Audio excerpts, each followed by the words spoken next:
जब आशिमा और Sneha boxing court से बाहर आते हैं, तो स्नेहा जोर जोर से हंसते हुए कहती है, क्या बात है आशी, क्या तूने उसको मुंह तोड़ जवाब दिया है?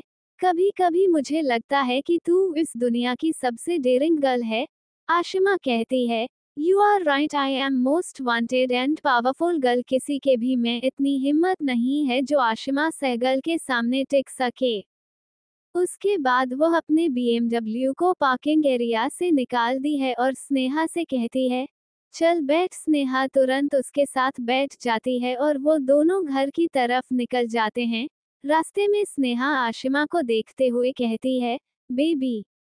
आशिमा अपनी एक आईब्रो ऊपर करके उसे देखती है और कहती है, I don't like call me baby, I am not kid and I am interested for boy not girl and don't say अंथा time on this baby.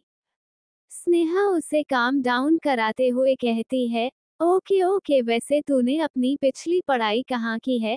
Ashima उसकी तरफ देखकर कहती है, मुझे नहीं पता, डैड कहते हैं कि मैंने अपनी मेमोरी लॉस कर दिया है, जिस कारण मुझे मेरे बाकी के कुछ भी चीजें याद नहीं है, सिवाय इसके कि मैं पहले एक लाइफ ऑर्फनेज नाम के अनाथालय में रहती थी जब मैं 10 साल की थी और डैड ने मुझे एडेप्ट कर लिया।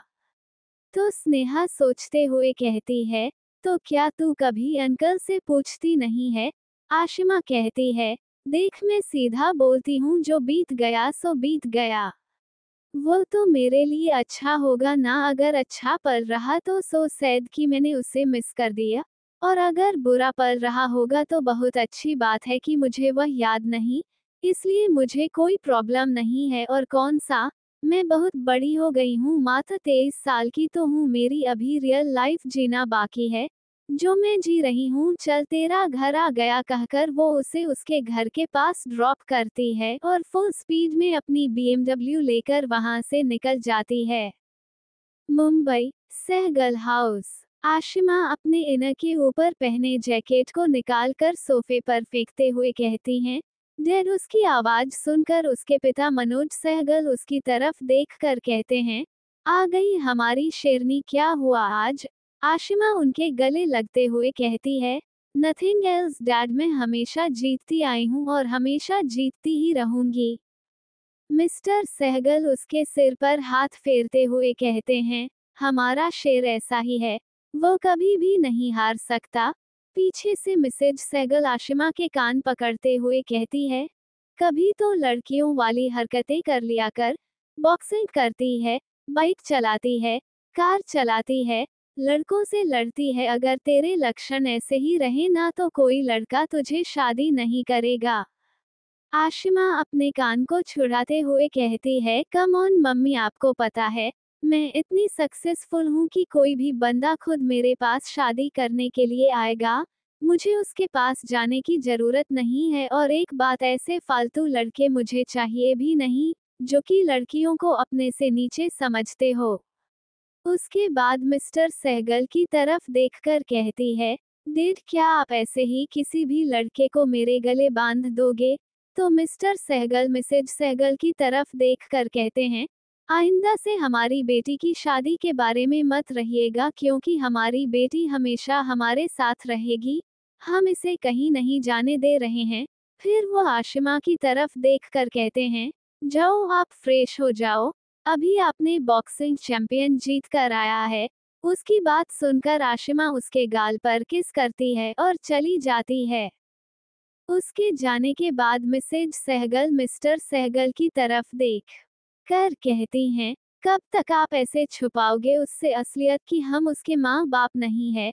मिस्टर सहगल उसकी तरफ देखकर गहरी सांस लेते हैं और कहते हैं, हमारी पत्नी साहिबा, उसी समुद्र में हमने हमारी बेटी को खोया था और उसी समुद्र में हमने एक बेटी को पाया था और हमने उसे बता दिया है कि हमने उसे गोद लिया है, और क्या ही बताएं हम उसे, उसे कुछ याद नहीं है। ये तो हमारे लिए अच्छी बात है ना, और देखो हमारी बेटी एक अच्छी दोस्त, अच्छी बिजनेस वुमेन, अच्छी स्पोर्ट्स प्लेयर, अच्छी बेटी बनकर बताए, और क्या ही चाहिए। मिसेज सहगल मिस्टर सहगल के गले लगते हुए कहती हैं, क्या वह हमें छोड़कर चली जाएगी? जब उसे सब याद आएगा तो मिस्टर सहगल उसके सिर को सहलाते हुए कहते हैं, नहीं, वह हमें छोड़कर कभी नहीं जाएगी और अगर जाएगी भी तो हम उसे नहीं जाने देंगे।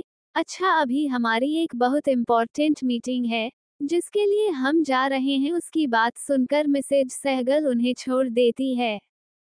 इधर आशिमा जब अपने कमरे में आती है तो उसके कमरे में एक ड्राइंग रूम भी था जहां पर वह अक्सर स्केचर्स बनाया करती थी।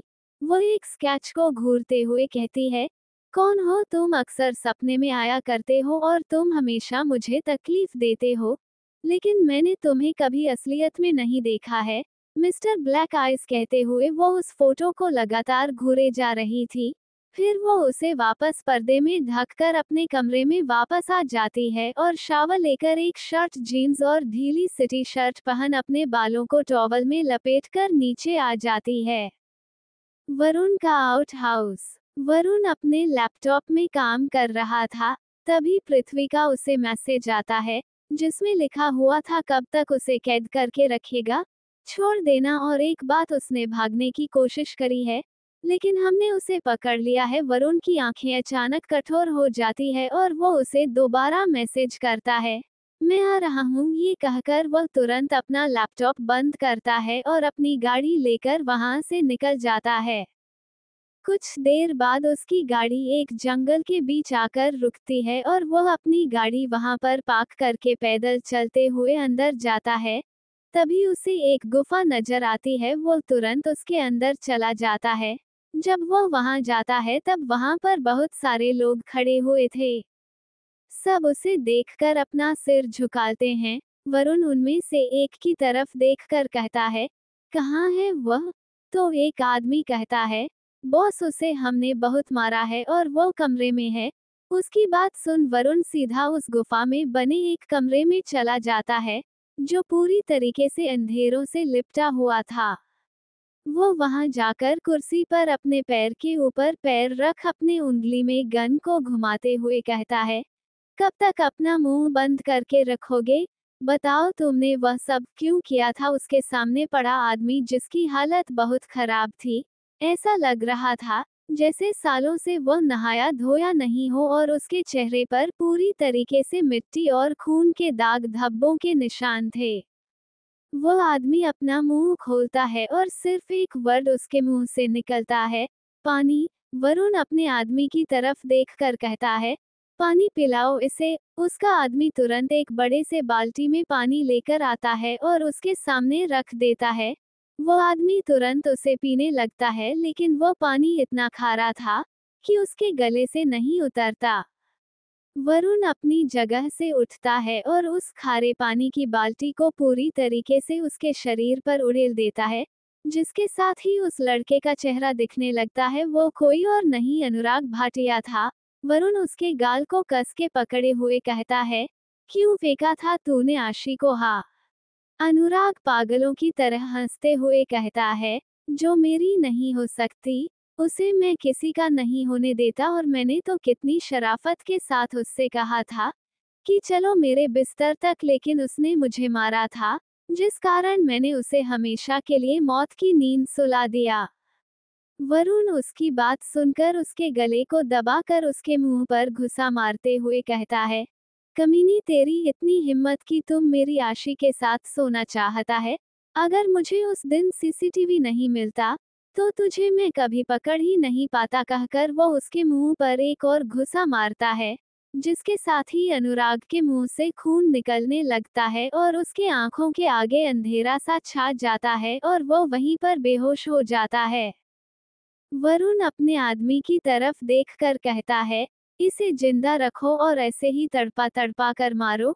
ये कहकर वो उस कमरे से बाहर चला जाता है। बाहर ही पृथ्वी उसे देखते हुए कहता है, तू क्यों उसे जिंदा छोड़ रखा है?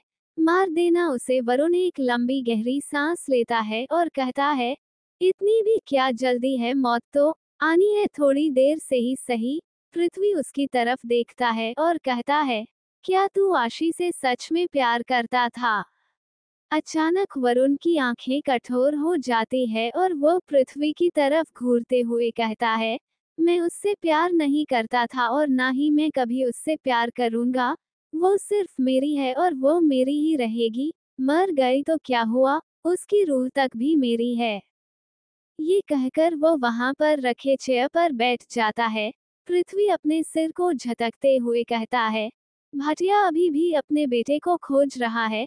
वरुण तिरछी मुस्कुराहट के साथ कहता है, खोजने दो, उसके बाल पक चुके हैं और वो मर जाएगा, लेकिन अपने बेटे को नहीं खोज पाएगा। वैसे मुंबई वाले ब्रांच का क्या हुआ? पृथ्वी उसकी तरफ देखकर कहता है, तुझे ये गैंग बनाए 5 साल हो गए, लेकिन तू इसमें ज्यादा इंटरेस्ट नहीं ले रहा था।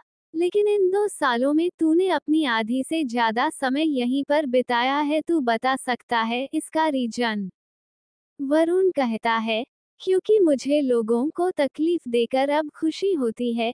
कल मुंबई के लिए फ्लाइट रेडी करो, और हाँ, मैं वहां पर अपने बिजनेस के साथ गैंग का भी टूर करना चाहता हूँ, कहकर वो वहां से चला जाता है। Audio by Sakil Jacks 07। अगली सुबह, मुंबई, सहगल हाउस। आशिमा सुबह 4 बजे सोकर उठ जाती है, फिर तुरंत बाथरूम में घुस जाती है, फिर फ्रेश होकर आती है और जिम कॉस्ट्यूम, सूज पहनकर वह अपने घर में बने जिम में चली जाती है। 5:30 बजे वह जिम से बाहर आती है। उसके डैड मोम सभी उठ चुके थे। मिस्टर सहगल आशिमा की तरफ देखकर कहते हैं, हमें आपसे जरूरी बात करनी है, जाए आप पहले फ्रेश होकर आ जाए, डाइनिंग टेबल पर बात करते हैं। उसकी बात सुनकर आशिमा हाँ में सिर हिलाती है और वहां से चली जाती है। कुछ देर बाद वह फ्रेश होकर आती है। सभी डाइनिंग एरिया में बैठे हुए थे। आशिमा ब्रेकफास्ट करते हुए कहती है, यस डैड, आपको कोई जरूरी बात करनी थी। मिस्टर सहगल कहते हैं, हाँ, आपको ये बताना था कि आज हमारे कंपनी के सबसे बड़े शेयर पर्सन आने वाले हैं और उनके साथ तुम्हारी आज एक इम्पोर्टेंट मीटिंग है। आशिमा कहती है, इसके बारे में आपने मुझे पहले क्यों नहीं बताया? मिस्टर सहगल कहते हैं, उसकी चिंता तुम मत करो, मैंने तुम्हारे ईमेल पर सारी डिटेल्स और इन्फॉर्मेशन भेज दिया है और मुझे खुद कल रात को ही पता चला था। मैं तुम्हारे कमरे में गया था, लेकिन तुम सो रही थी, जिस कारण मैंने तुम्हें डिस्टर्ब नहीं किया। उसकी बात सुनकर आशिमा कहती है, मीटिंग कितना टाइम है? मिस्टर सहगल कहते हैं, रात को है डिनर और मीटिंग मैंने एक साथ फिक्स कर दिया है। आशिमा कहती है, ओके डैड। फिर वो वहां से उठकर अपने कमरे में चली जाती है और उनके भेजे गए सभी इंफॉर्मेशन को पढ़ने लगती है। तभी उसका मोबाइल में स्नेहा का कॉल आता है। आशिमा उसका कॉल अटेंड करती है, तो स्नेहा कहती है, बेबी बेबी प्लीज हम दोनों चलो ना, मॉल चलते हैं, मुझे शॉपिंग करनी थी।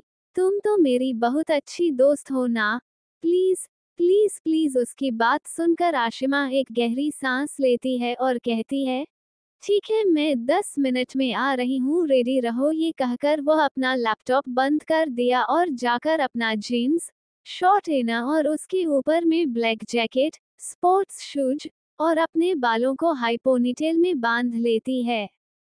उसके बाद वह अपनी गाड़ी की चाबी उठाकर नीचे चली जाती है और जाते हुए अपनी मम्मी की तरफ देखकर कहती है, मम्मी, मैं स्नेहा के साथ शॉपिंग के लिए जा रही हूँ, शाम तक लौट आऊंगी, उसके बाद फिर मीटिंग के लिए चली जाऊंगी। उसकी माँ कहती है, ध्यान से जाना। आशिमा बिना कोई जवाब दिए चली जाती है। आशिमा अपना बाइक पर सवार होती है और स्नेहा को लेने के लिए निकल जाती है। कुछ देर बाद वह स्नेहा के घर के पास पहुंचती है, तो अपने गाड़ी का हॉर्न बजाती है। स्नेहा तुरंत दौड़ते हुए आती है और बाइक को देखकर कहती है, वाह, थैंक यू सो मच, मैं तुझे बोलने ही वाली थी, आज बहुत मजा आने वाला है। बाइक राइड और उसके पीछे बैठ जाती है और वो दोनों शॉपिंग मॉल के लिए निकल जाते हैं। तभी रास्ते में स्नेहा एक आइसक्रीम पार्लर देखती है, तो आशिमा से कहती है, आइसक्रीम पार्लर, मुझे यहाँ का आइसक्रीम बहुत पसंद है, प्लीज प्लीज प्लीज। आशिमा, जिसने हेलमेट पहन रखा था, वह कहती है ठीक है और बाइक को साइड में रोकती है। तभी एक तेज गाड़ी फुल स्पीड में गुजरती है, जिसके कारण स्नेहा को धक्का लगता है। आशिमा गुस्से से अपनी बाइक स्टार्ट करती है और फुल स्पीड में उस कार के पीछे लग जाती है। वो कार बहुत तेज रफ्तार में चल रही थी। आशिमा अपने बाइक की रफ्तार और तेज करती है और उस कार के आगे जाकर अपनी बाइक रोकती है। कार का ड्राइवर गाड़ी रोकता है। पीछे बैठे हुए शख्स कहता है, क्या हुआ, गाड़ी क्यों रखा है तुमने? ड्राइवर कहता है, सर आगे कोई लड़का आ गया है बाइक लेकर। वो आदमी ड्राइवर से नजरें हटाकर सामने देखता है। आशिमा अपनी गाड़ी से उतरती है और अपनी गाड़ी में हमेशा रखा हुआ हॉकी बैट अपनी गाड़ी से निकालती है और उसे गोल गोल घुमाते हुए सीधा उस कार के शीशे पर अपनी पूरी ताकत लगाकर मारती है, जिसके साथ ही बूम के आवाज के साथ उसके गाड़ी का शीशा पूरी तरीके से टूट जाता है। अंदर बैठे वरुण और पृथ्वी जब ये देखते हैं तो वरुण गुस्से से बाहर आने लगता है कि पृथ्वी उसके हाथ को पकड़कर कहता है, तू रुक जा, मैं देखता हूँ। ये कहकर वह गाड़ी से बाहर आता है और आशिमा की तरफ देखकर कहता है, पागल हो गए हो क्या? बिना मतलब का यहाँ पर मारपीट क्यों कर रही हो और तुमने क्यों हमारे गाड़ी का कांच तोड़ा? आशिमा अपना हेलमेट उतारती और घूरते हुए हैं अपनी रूड आवाज में कहती है, तुम्हारी हिम्मत कैसे हुई मेरे दोस्त को नुकसान पहुंचाने की? अगर गाड़ी चलाना नहीं आता तो निकलते क्यों हो? आइंदा से अगल बगल देखकर गाड़ी चलाना ताकि दूसरों को नुकसान ना हो। यू गोट इट कहकर अपनी चुटकी बजाकर उसे उंगली दिखाती है और अपनी बाइक पर अपनी हॉकी को वापस रख फुल स्पीड में वहां से निकल जाती है। पृथ्वी आशिमा को देखकर हैरान था। वह कांपते आवाज में कहता है, आशी। तभी वरुण पीछे से आता है और कहता है, क्या हुआ, तूने उसे जाने क्यों दिया? वह ऐसा इसलिए कहता है क्योंकि पृथ्वी के सामने होने के कारण उसने आशिमा का चेहरा नहीं देखा था। पृथ्वी होश में आता है और कहता है, कुछ नहीं, वो एक लड़की थी और तुझे पता है ना, मैं लड़कियों के ऊपर हाथ नहीं उठाता। वरुण गुस्से से कहता है, हाथ नहीं उठाता इसका मतलब यह नहीं है कि जो आएगा वह वरुण मल्होत्रा के कार को तोड़कर चला जाएगा। मैं उसे इतनी आसानी से नहीं छोड़ूंगा। उसकी बात सुनकर पृथ्वी मन में कहता है, अगर तूने उसको देख लिया तो तू वैसे भी उसे नहीं छोड़ेगा। फिर कहता है, हम दूसरी गाड़ी मंगा लेते हैं। वरुण कहता है, मैंने पहले ही मंगा लिया है। कुछ देर बाद उनकी गाड़ी आ जाती है और वह दोनों बैठकर वहां से निकल जाते हैं। इधर स्नेहा परेशान हो गई थी। जब आशिमा वापस आती है तब वह उसे देखकर कहती है, क्या हुआ, तू कहाँ चली गई थी? आशिमा कहती है, कुछ नहीं, बस जिसने तुझे चोट पहुंचाई उसकी अच्छी खासी खातिरदारी करने गई थी। ये कहकर वो दोनों आइसक्रीम पार्लर जाते हैं और वहां से अपने लिए आइसक्रीम लेकर स्नेहा उसके पीछे खाते हुए बैठ जाती है। आशिमा अपनी बाइक स्टार्ट करती है और दोनों मॉल के लिए निकल जाते हैं। मॉल में कुछ देर शॉपिंग करने के बाद आशिमा उसे उसके घर ड्रॉप करती है, फिर वापस सहगल हाउस के लिए निकल जाती है। शाम का वक्त शाम 7 बजे आशिमा अपने लिए एक बिजनेस सूट निकालती है और उसे पहन रेडी होकर ताज होटल के लिए निकल जाती है। कुछ देर बाद वह ताज होटल वहां पहुंचती है और अपनी कार पार्किंग एरिया में पार्क कर अंदर चली जाती है। ताज होटल में वह बुक किए अपने प्राइवेट कमरे में जाती है, जहां पर कोई नहीं था। वो एक लंबी गहरी सांस रहती है और कहती है, अगर यह आदमी हमारे कंपनी का शेयर पसंद नहीं होता तो मैं इन जैसे लोगों का वेट बिल्कुल नहीं करती। कहते हुए को प्राइवेट रूम में बालकनी के पास जाकर खड़ी हो जाती है। कुछ देर बाद दो लोग उस कमरे में दाखिल होते हैं। कदमों की आहट सुनकर हसीना पलटकर देखती है और आकर अपने सीट पर बैठ जाती है और अपना हाथ आगे बढ़ाते हुए कहती है, हेलो मिस्टर कपूर। उसके बाद उसके साथ में आया लड़के से हाथ मिलाकर कहती है, हेलो मिस्टर मल्होत्रा। ये कहकर वो जैसे ही उससे हाथ में लाती है फिर वापस अपना हाथ को लेने लगती है तो वरुण उसके हाथ को कस के पकड़ लेता है और छोड़ता नहीं। आशिमा अपने हाथ को लेने की कोशिश करती है, लेकिन वरुण उसके हाथ को नहीं छोड़ता। आशिमा उसका ध्यान अपनी तरफ खींचते हुए कहती है, मिस्टर मल्होत्रा, क्या आप मेरा हाथ छोड़ सकते हैं? उसकी आवाज सुनकर वरुण उसके हाथ को छोड़ देता है। आशिमा कहती है, मीटिंग शुरू करें। पृथ्वी, जो पहले से ही शौक में था, वो फिर से आशिमा को देखकर पूरी तरीके से हिल चुका था। वही वरुण को गुस्सा आ रहा था कि आशिमा जिंदा होते हुए भी वापस नहीं आई। उसके पूछने पर कि मीटिंग शुरू करें, पृथ्वी जल्दी से कहता है, हाँ हाँ मीटिंग शुरू करते हैं। ये कहकर वह तीनों मीटिंग शुरू करते हैं। वरुण लगातार आशिमा को घूरे जा रहा था। आशिमा ये बात नोटिस करती है, लेकिन कहती कुछ नहीं। कुछ देर बाद उन तीनों की मीटिंग खत्म होती है, तो आशिमा कहती है, आप दोनों अपना डिनर एंजॉय कीजिए, मुझे भूख नहीं है, थैंक यू। ये कहकर वह जाने लगती है तो वरुण कहता है, रुको। पृथ्वी जब सुनता है कि वरुण आशिमा को रुकने के लिए कह रहा है तो उसकी सांसें उसके हालत में आकर अटक जाती हैं। वो मन में कहता है, हे भगवान, इस दानव के आगे बेचारी मासूम सी लड़की को फिर क्यों ले आया। उसके बाद वरुण पृथ्वी की तरफ देखकर कहता है, क्या तुम बाहर जा सकते हो? उसकी बात सुनकर पृथ्वी उसकी तरफ देखता है, तो वरुण अपनी आंखों से बाहर जाने का इशारा करता है। पृथ्वी आशिमा को देखकर मन में कहता है, भगवान तुम्हारी रक्षा करें, फिर वहां से चला जाता है। उसके जाते ही वरुण रूम का दरवाजा अंदर से बंद करता है और पलटकर आशिमा को उसके कलाई से पकड़ अपने आप से सटा लेता है। आशिमा उसके अचानक किए गए बिहेव से हैरान हो जाती है और उसे खुद से दूर धकेलते हुए कहती है, What the hell is this? Varun तुरंत उसे कमर से पकड़ किस करने लगता है। ऐसा लग रहा था जैसे प्यासे को रेगिस्तान में पानी मिल गया हो। आशिमा उसके बिहेवियर से गुस्से से कांपने लगती है। फिर वो उसके पेट पर एक जोरदार लात मारती है, जिसके साथ ही उसके नाक पर ही एक घुसा मारती है। वरुण मुझसे दूर हो जाता है, उसके नाक से खून निकलने लगता है। वो अपने नाक को टच करके देखता है, तो उसके नाक से खून निकल रहा था। वो गुस्से से आशिमा की तरफ देखता है तो आशिमा अपने होंठ को पोंछते हुए कहती है, लुक मिस्टर मल्होत्रा, अपनी औकात में रहिएगा। माना आप हमारे शेयर पसंद है, इसका मतलब यह नहीं कि मैं आपके साथ सोने के लिए तैयार हो जाऊं। स्टे अवे फ्रॉम मी, वरना आपकी जिंदगी के लिए बहुत ज्यादा खतरनाक हो सकता है। ये ब्लडी लूजर।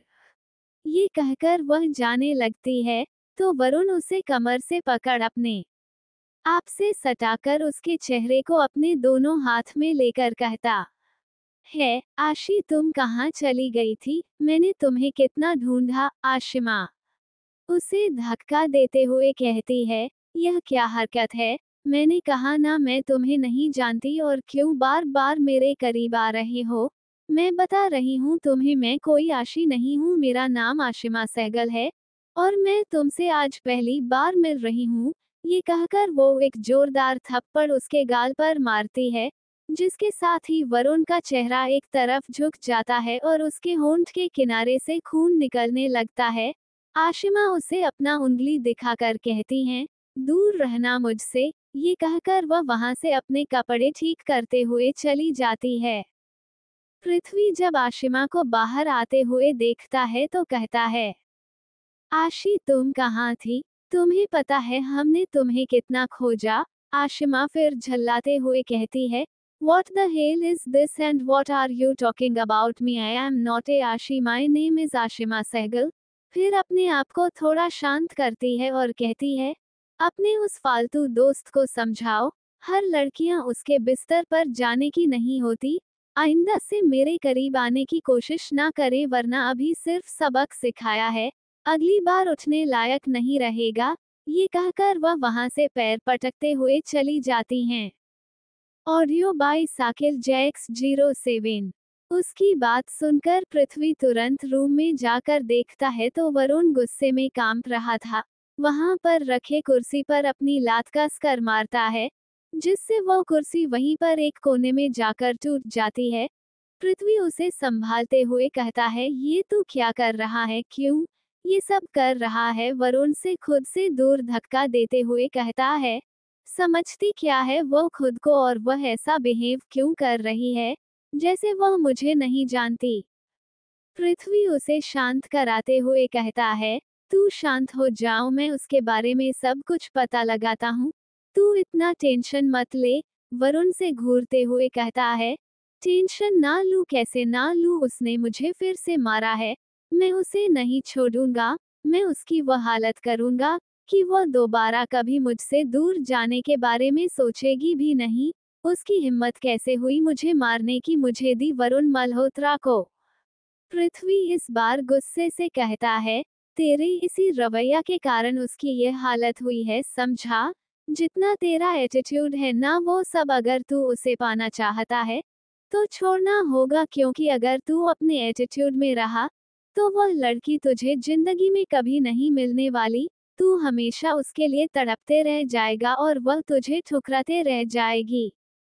वरुण उसके कॉलर को पकड़ते हुए कहता है, ऐसे कैसे मुझे ठुकरा देगी वो सिर्फ मेरी है, समझा?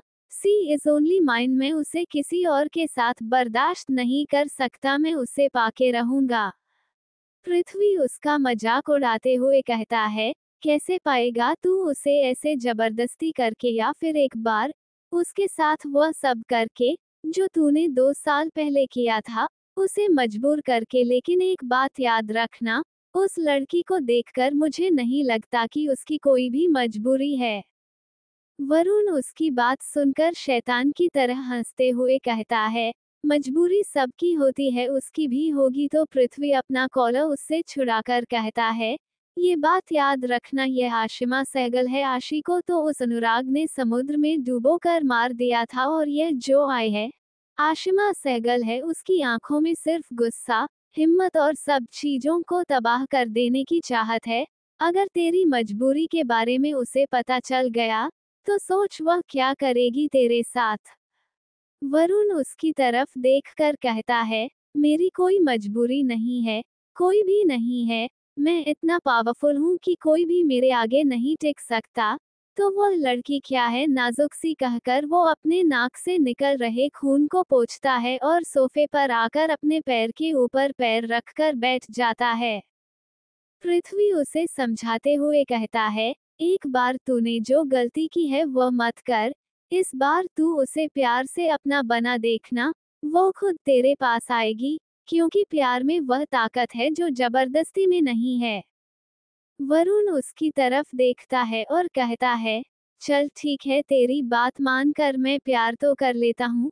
उससे क्या, वह जैसे मेरी माँ ने मेरे डैड को धोखा दिया था वैसा धोखा तो नहीं देगी ना, किसी और को अपना हमसफर तो नहीं बनाएगी ना। तो मैं उसकी हर एक बात मानने को तैयार हूँ, उसके कदमों में भी गिरने को तैयार हूँ। तू इसकी गारंटी लेता है? उसकी बात सुनकर पृथ्वी अपना सिर नीचे झुका लेता है। वरुण हंसते हुए कहता है, देख आया ना तू भी लाइन में। अगर मैं उससे प्यार कर बैठा तब भी मैं उसके लिए इतना ही पजेसिव रहूंगा, इतना ही पागल रहूंगा। बस मेरे पास वह हक आ जाएगा, क्योंकि वह खुद वो हक मुझे देगी और अब मैं प्यार करूंगा उससे, बेपनाह प्यार। ये कहकर वह उस प्राइवेट रूम में बने बालकनी से बाहर देखने लगता है। इधर आशिमा बाहर आती है। रात के 10 बजे बज गए थे। वह अपना पर्स और फाइल्स को अपने गाड़ी में फेंकते हुए कहती है, व्हाट रबिश, मैं उसे छोड़ूंगी नहीं। उसकी हिम्मत कैसे हुई मेरे साथ जबरदस्ती करने की।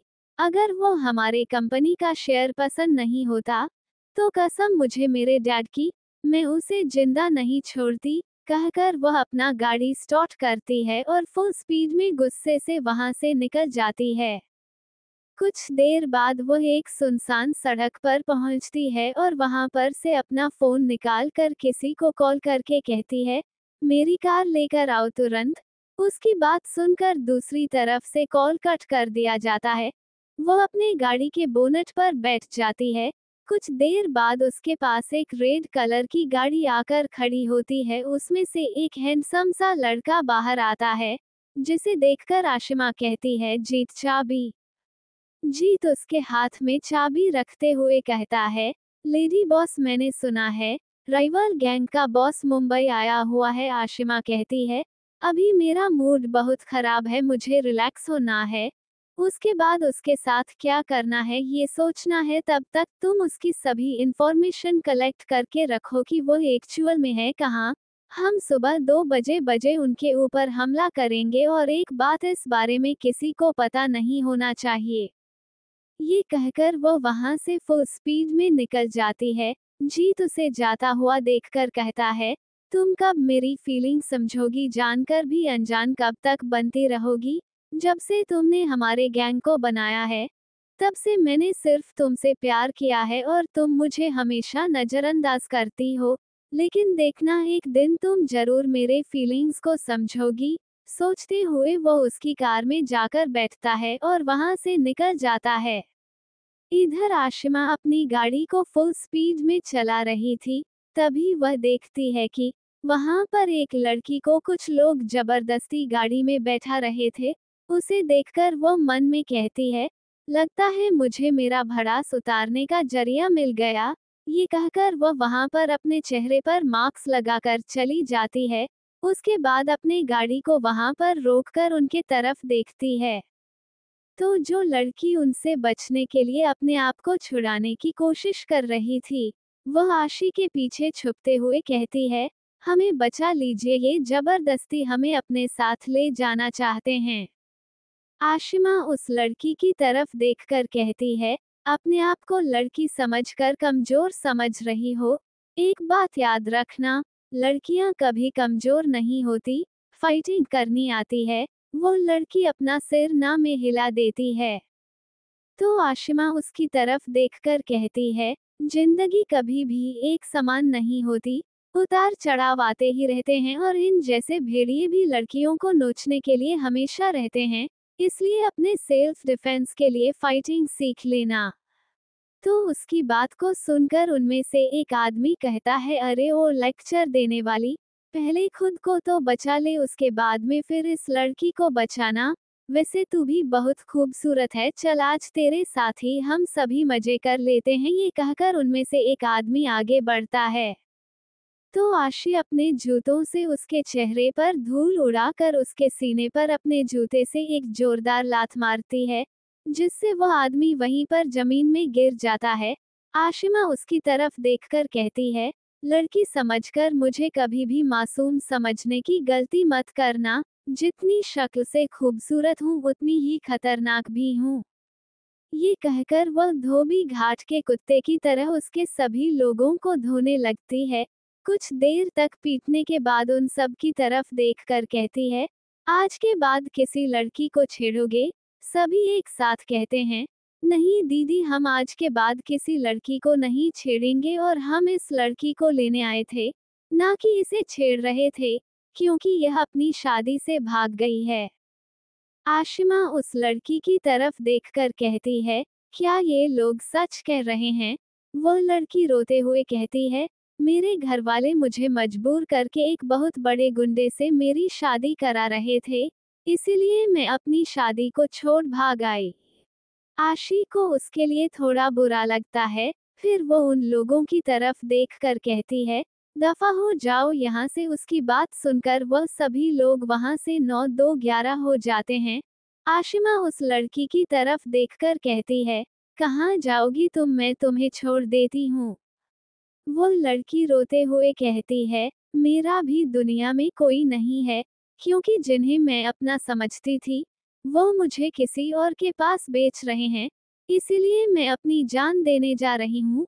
आशिमा अपनी आंखें गोल गोल घूम आती है और कहती है, हेलो, अपना यह मेलोड्रामा बंद करो और चलो मेरे साथ।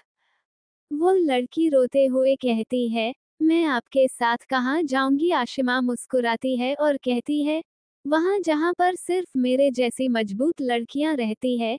ये कहकर वो उसे अपने साथ लेकर चली जाती। वहीं पर एक ब्लैक कलर की एसयूवी में एक आदमी, जिसकी आंखें पूरी तरीके से काली अंधेरी रात की तरह थी, वह आशी को देखते हुए कहता है, बहुत जल्द उनसे मुलाकात होने वाली है मेरी जान। ये कहकर वह अपनी आंखों में रात के अंधेरों में भी चश्मा लगाता है और वहां से चला जाता है। इधर आशिमा की गाड़ी एक अपार्टमेंट में आकर रुकती है। वह अपनी गाड़ी से उतर उस लड़की की तरफ देखकर कहती है, चलो वह लड़की उसके साथ चली जाती है। कुछ देर बाद जब आशी वहां पहुंचती है तो अपना कार्ड निकालकर स्वाइप करती हैं। इसके साथ ही दरवाजा खुल जाता है और जब वहां आती है तो उस अपार्टमेंट की हालत बहुत खराब थी। टीवी और लाउड म्यूजिक चल रहा था और दो लड़कियां सोफे पर बैठी पॉपकॉर्न के साथ टीवी एंजॉय कर रही थी। दो लड़के जमीन पर सोए हुए थे पेट के बल और एक लड़का उन सबको कोसते हुए सफाई कर रहा था। तभी किचन से जीत अपने हाथों में सूप का बाउल लेकर आ रहा था। वह जैसे ही आशिमा को वहां देखता है उसके हाथ से सूप का बाउल गिर जाता है। सभी लोग उसकी तरफ देखते हैं और जो लड़के सोए हुए थे वह भी नींद से जागकर उसकी तरफ देखते हुए कहते हैं, क्या कर रहा है यार, काम क्यों बढ़ा रहा है। जो लड़का सफाई कर रहा था वह जीत को गाली देते हुए कहता है, कमीने खुद तो साफ करेगा नहीं, मेरे से सब करवाओगे और यहाँ पर गंदगी फैला रहे हो। तभी उन सब के कानों में एक डरावनी आवाज जाती है जिसके कारण उन सभी का शरीर एक जगह मानो जम सा जाता है। मुझे ये कमरा 10 मिनट के अंदर साफ चाहिए। ये कहा आशी सीधा अपने कमरे में चली जाती है और वह लड़की वहीं पर खड़े उन सबको देख रही थी। Audio by Sakil Jacks 07। Ashima के वहां से चले जाने के बाद सभी जल्दबाजी में पूरे कमरे को साफ करने लगते हैं। वह लड़की वहां पर खड़े उन सबको देख रही थी। 10 मिनट बाद आशिमा अपने कमरे से बाहर आती है। तभी उसकी नजर दरवाजे के पास खड़ी उस लड़की पर जाती है और वो उसे देखकर कहती है, तुम वहां पर क्यों खड़ी हुई हो, अंदर आ जाओ। उसकी आवाज सुनकर वह लड़की होश में आती है जो सबसे जीत को देख रही थी। फिर वह जल्दी से अंदर आती है। फिर आशिमा उसे सबकी तरफ इंटरव्यूज कराते हुए कहती है, इनसे मिलो। वह इतना ही कह पाई थी कि उसे याद आता है कि उसने तो खुद उस लड़की का नाम नहीं पूछा है। फिर वो उसकी तरफ देखकर कहती है, तुम्हारा नाम क्या है। वह लड़की कहती है, मेरा नाम कृतिका सहानी है। उसकी बात सुनकर आशिमा कहती है, आज से तुम्हारा नाम कृतिका नहीं कृति है, ठीक है। कृति कहती है, ठीक है।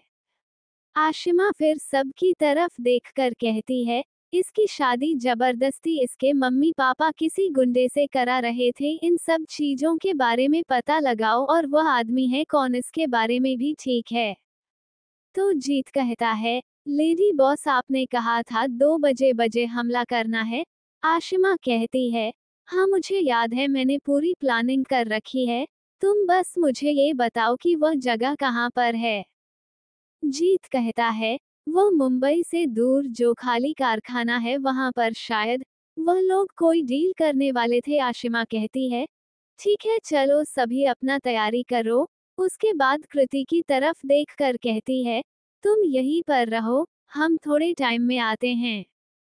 उसकी बात सुनकर कृतिका कहती है, लेकिन मैं आप लोगों को छोड़कर कैसे यहाँ अकेली रह सकती हूँ। उसकी बात सुनकर एक लड़का जिसका नाम जय था, वह कहता है, तुम्हारी जगह अगर मैं होता तो अपनी जान खतरे में डालने से अच्छा यहाँ पर बैठा रहना पसंद करता, लेकिन तुम कह रही हो कि तुम लोगों को छोड़कर मैं कैसे चल सकती हूँ। चुपचाप यहाँ पर रहो। उसकी बात सुनकर कृति अपना सिर नीचे झुका लेती है। आशिमा जय से कहती हैं, उसके ऊपर चिल्लाना बंद करो और सभी अपना सामान पैक करते हैं और वहां से निकल जाते हैं। मुंबई जोर्क कारखाना। उन लोग कुछ दूरी पर अपनी गाड़ी रोक देते हैं। फिर सभी धीरे धीरे उस तरफ बढ़ने लगते हैं। आशिमा सबकी तरफ देखकर अपनी उंगली से कुछ इशारा करती है जिसके साथ ही सभी अपने फेस पर नकाब लगा लेते हैं। आशिमा जिसके राइट हैंड में एक चिप लगा हुआ था, वो उसे प्रेस करती है, जिसके साथ ही सब लोगों के हाथ में लगे वॉच में रेड कलर की लाइट जलने लगती है। सभी अपनी अपनी पोजीशन लेते हैं। आशिमा अपने कान में लगे ब्लूटूथ के जरिए कहती हैं, मैं जब तक ना कहूँ तब तक कोई भी हमला नहीं करेगा, मैं पहले जाऊंगी। यह कहकर वह धीरे धीरे वहां से अंदर जाने लगती है।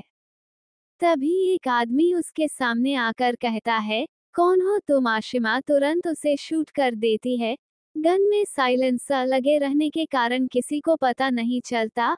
आशिमा उसे लात मारते हुए कहती है, फालतू लोगों को मैं दिल जवाब देना जरूरी नहीं समझती। उसके बाद उसके लोग उसे पकड़कर वहां से दूसरी जगह ले जाकर फेंक देते हैं। आशिमा धीरे धीरे अंदर की तरफ बढ़ती है, तभी वह देखती है कि दो लोग कुर्सी पर बैठे अपने सामने सिर झुकाकर घुटने के बल बैठे आदमी को ही घूरे जा रहे थे और उन सब के अगल बगल में बहुत सारे बॉडीगार्ड्स खड़े हुए थे। आशिमा खुद से कहती है, यह आदमी मुझे इतना जाना पहचाना क्यों लग रहा है। कहते हुए वह वहां के पिलर के पीछे से घुटने के बल की चलते हुए जाती है। तभी उसे किसी के गन लोड करने की आवाज सुनाई देती है।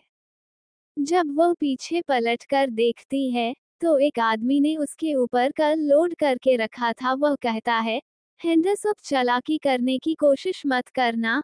आशिमा अपने दोनों हाथ ऊपर कर खड़ी हो जाती है और जैसे ही वह देखती है कि उस आदमी का ध्यान उसके हाथ में पकड़े चिप पर है, तब वो तुरंत उसके गले के बैटल पॉइंट पर दबाती है और उसके मुंह पर एक जोरदार घुसा मारती है, जिसके साथ ही वो आदमी जमीन पर ही धराशायी हो जाता है। उसके बाद आशिमा धीरे धीरे आगे बढ़ने लगती है।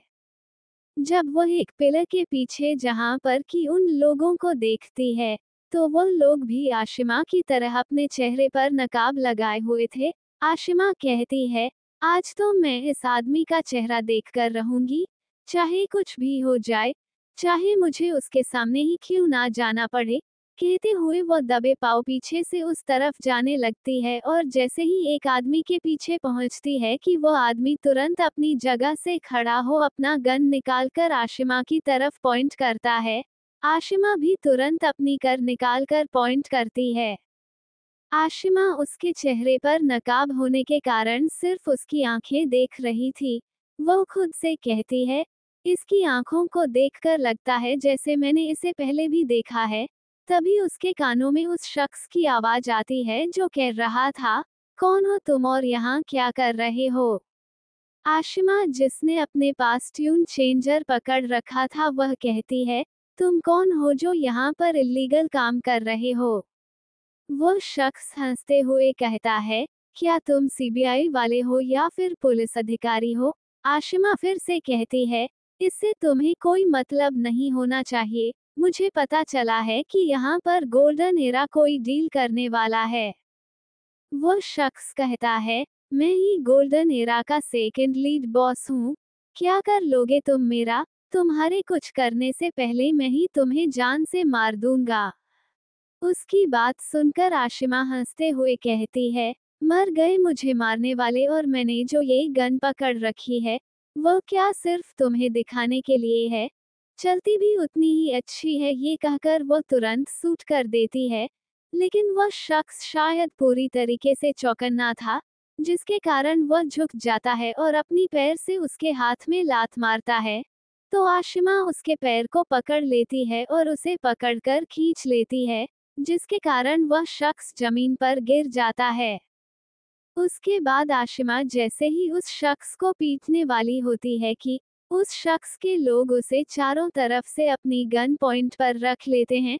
आशिमा अपने हाथ में पहने वॉच को दबाती है, जिसके साथ ही उसके सभी लोगों के पास सिग्नल पहुंच जाता है। तो वह जो शख्स जमीन पर गिरा हुआ था, वह हंसते हुए कहता है, मुझे मारना इतना आसान नहीं है और ना ही मैं इतना कमजोर, जो तुम जैसे पतले दुबले इंसान से हार जाऊं। देखो, अब तुम बचकर नहीं जा सकते। आशिमा उसकी तरफ देखती है और कहती है, पहले अपनी नजर घुमाकर चारों तरफ देखो तो सही। उसकी बात सुनकर वह आदमी सभी तरफ देखता है, तो अब वो सभी आशिमा के लोगों के गन पॉइंट पर थे। वो शख्स कहता है, अगर असली खिलाड़ी हो तो चलो दो दो हाथ हो जाए। उसकी बात सुनकर आशिमा अपने नकाब के अंदर ही मुस्कुराती है और अपने गन को वहां छोड़ कहती है, ठीक है, लेकिन एक बात, अगर मैंने ये मुकाबला जीत लिया तो तुम्हें हमेशा मेरे आगे अपना सिर झुकाना होगा और जो डील तुम करने आए थे, उसका 50% मेरा। उसकी बात सुनकर वह शख्स कुछ देर सोचता है और अपने पीछे बैठे आदमी की तरफ देखता है, जो अपना सिर्फ हाँ में हिला देता है। तो वो कहता है, ठीक है। आशिमा के लोग अभी भी उन सब को घेरे खड़े थे। जय जो जीत के बगल में खड़ा था वह कहता है, क्या होगा? जीत उसको रिलैक्स करते हुए कहता है, हमारी मेमा ने आज तक कभी हारना नहीं सीखा है और मुझे उम्मीद है ये जो गोल्डन एरा का सोने का चिड़िया अब हमें अंडा देने वाला है। देख, उसके कहने पर जय भी उस तरफ देखने लगता है। आशिमा, जिसने जैकेट पहन रखा था, वो उस जैकेट को निकालती है और अपने हाथों में ब्लैक कलर के पट्टी बांधते हुए उस आदमी की तरफ देखकर अपने हाथ से आने का इशारा करती है। वो आदमी दौड़ते हुए उसकी तरफ बढ़ जाता है। आशिमा सीधा उसके जो बैटल पॉइंट थे, उन्हीं में ही सिर्फ हमला कर रही थी, जिसके कारण कुछ देर में वह आदमी जमीन पर गिर जाता है। आशिमा उसके आगे चुटकी बजाते हुए कहती है, चलो एक और मुकाबला हो जाए।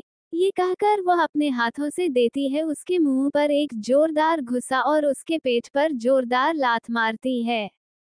इसके साथ वह आदमी जमीन पर गिर जाता है।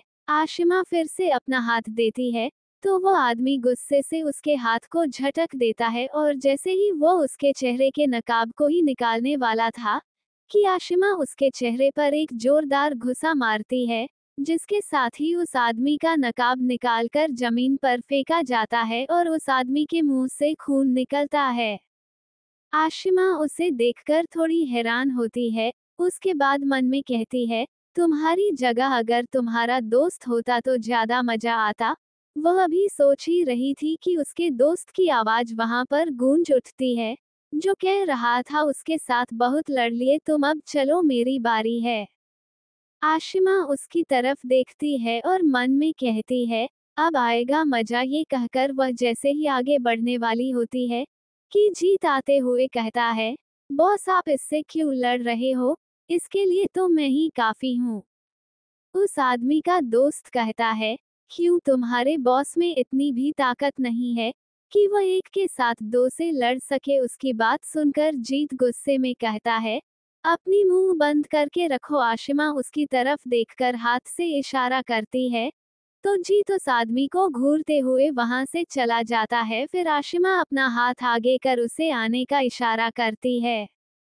आशिमा चुपचाप खड़ी हुई थी। वह शख्स आगे आता है और जैसे ही उसके मुंह पर घूंसा मारने वाला होता है, कि आशिमा पीछे झुक जाती है, फिर अपना पैर उठाकर उसके पैर पर एक जोरदार लात मारती है, जिससे वह आदमी अपना पैर पकड़ अपनी आंखें कसके बंद कर लेता है। उसके बाद आशिमा उसकी तरफ देखकर कहती हैं, छू छू छू छू, किसी को इतना भी कमजोर नहीं होना चाहिए कि एक ही लात में अपनी जमीन पर घुटने टेक दे। उसकी बात सुनकर वह शख्स उठा है और आशिमा के गर्दन को पकड़ उसके पेट पर घुसा मारता है। आशिमा को बहुत तेज दर्द होता है, लेकिन वह अपने दर्द को बर्दाश्त करते हुए उसके कमर के चारों तरफ अपने हाथ का गोल घेरा बनाती है और जैसे ही अपनी पकड़ उसके कमर के बाई साइड करती है, जिससे उसके नाखून उसके कमर पर धंस जाते हैं।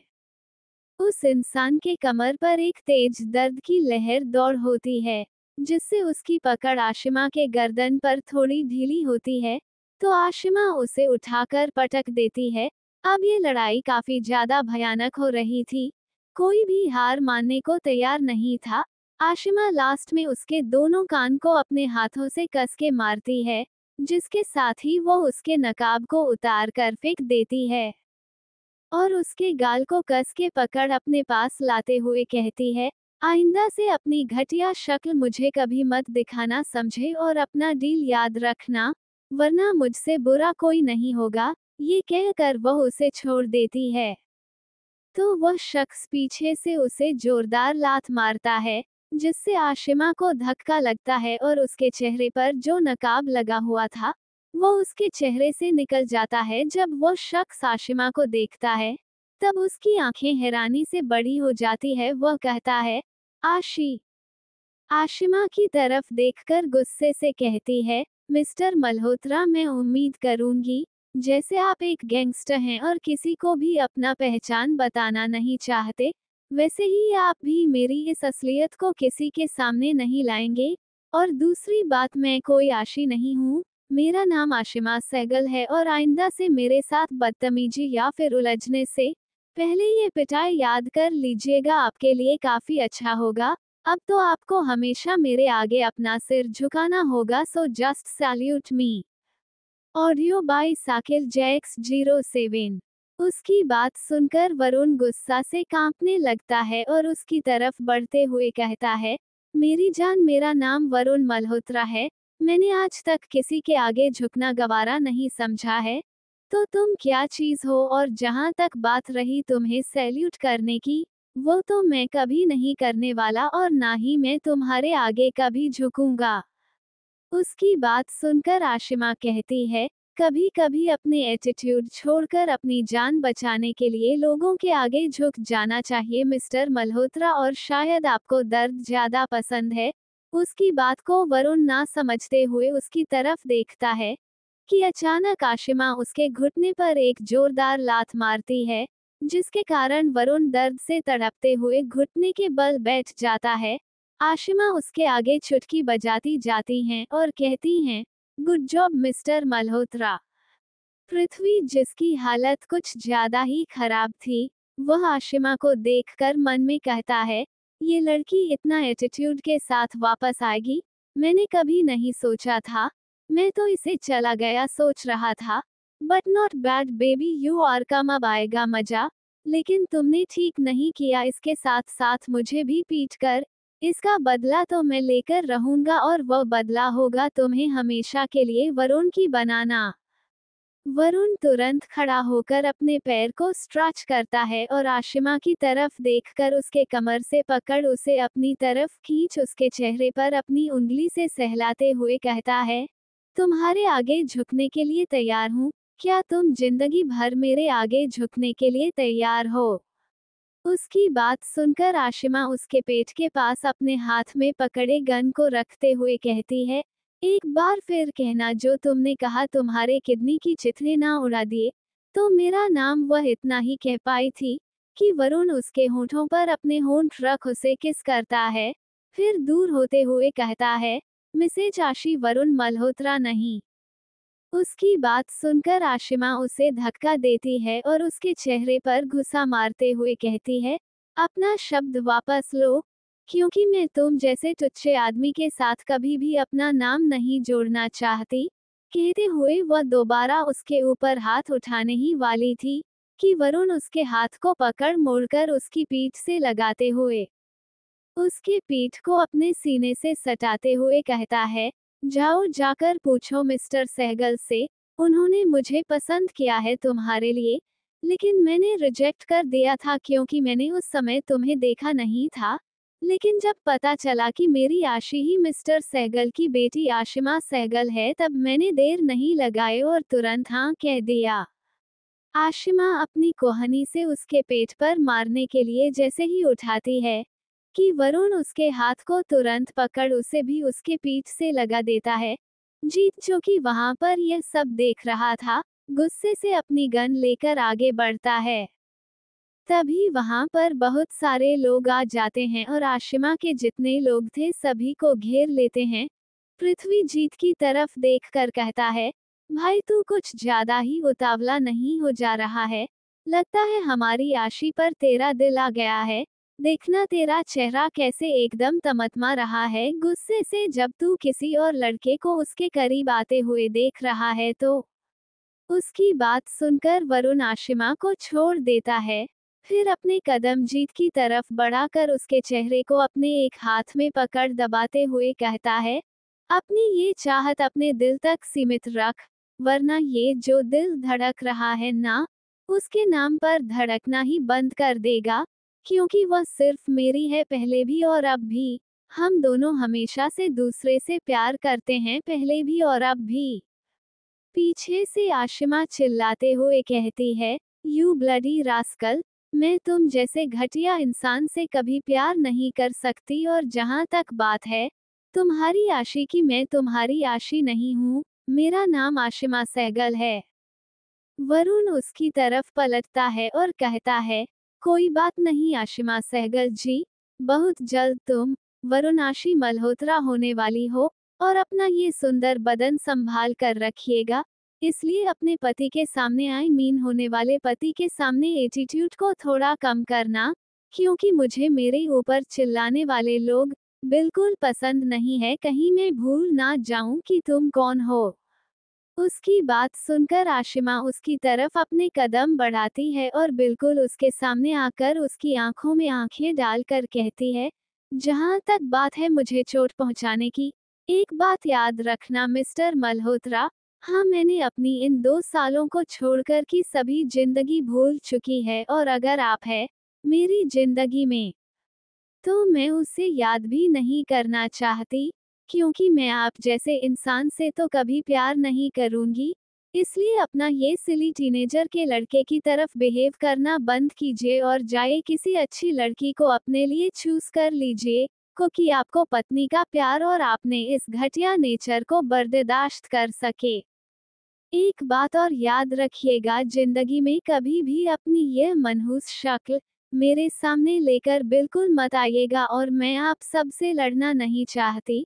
फिर वह जीत की तरफ देखती है और उसका हाथ पकड़ बाकी सब जो लोग उसके छिपे हुए थे उन सब को अपनी आंखें राउंड करके इशारा करती है और सभी उस कारखाने से निकलने लगते हैं कि तभी वरुण की डरावनी आवाज वहां गूंज उठती है, चलो ठीक है मिस आशिमा सहगल, आप कल खुद सुबह होते तक मेरे आगे भीख मांगने आने वाली है। आशिमा गुस्से से उसकी तरफ पलटती है और सीधा उसके ऊपर फायर कर देती है। पृथ्वी जब ये देखता है तो जोर से चिल्लाता है, वरुण। वरुण स्टैचू की तरह जम गया था।